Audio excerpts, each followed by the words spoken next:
I just want to say, number one, thank you to the opposing team for being such good sports. I really enjoy your arguments.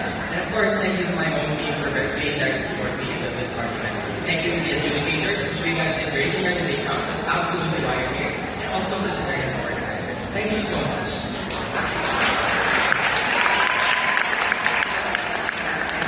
With that being said, I would like to start my speech in three structural reasons why the other side is completely wrong, misunderstands this debate, and why we win handily.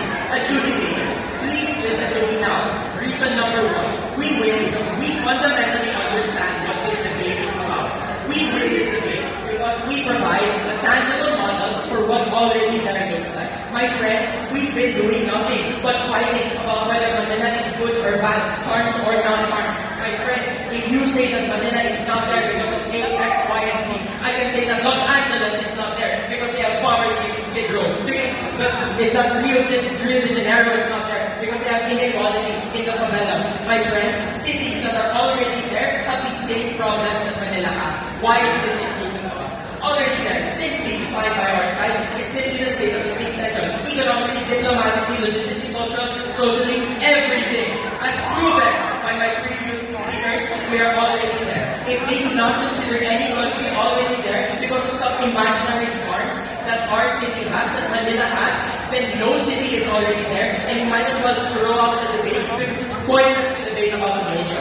So we provide a clear, logical framework of what already there looks like, and their side is incredibly uncharitable. Throw out their arguments, we win this debate on one reason alone. But I have another reason. The second reason is that it's important to consider Manila as already there. The other side, all they do is attack, and explain how Manila is bad. Yeah, sure, Manila is bad, but that's all they're doing. Attacking our side without building up yours. Yes, Manila is imperfect, but every other country is. Can't you say that Washington, D.C. is imperfect? Can't you say that LA, New York is imperfect? That Berlin, that Paris, that Madrid, that Barcelona, that London are imperfect? And aren't they already there?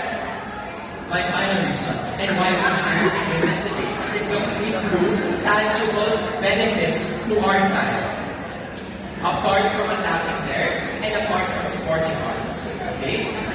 We provide the reasons why Manila already being there is absolutely important for Filipinos, absolutely important for Manila. What does this look like? This looks like crediting the work that our founding revolutionaries did to bring us here. What their side does, all their side does, is discredit the work of those who fought so hard for Manila to already be there.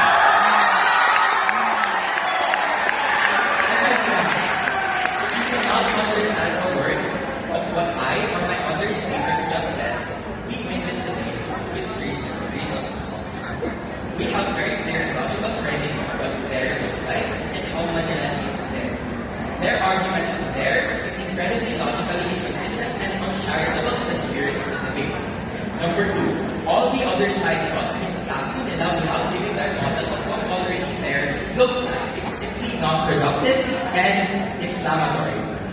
Finally, and most importantly, if you disregard everything about how Manila is bad or good, our side proves tangible evidence and reasons of why Manila being already there is good, such as crediting the efforts of our founding fathers, disillusioning yourself from colonial mentality and breaking the chains of imperialist thinking.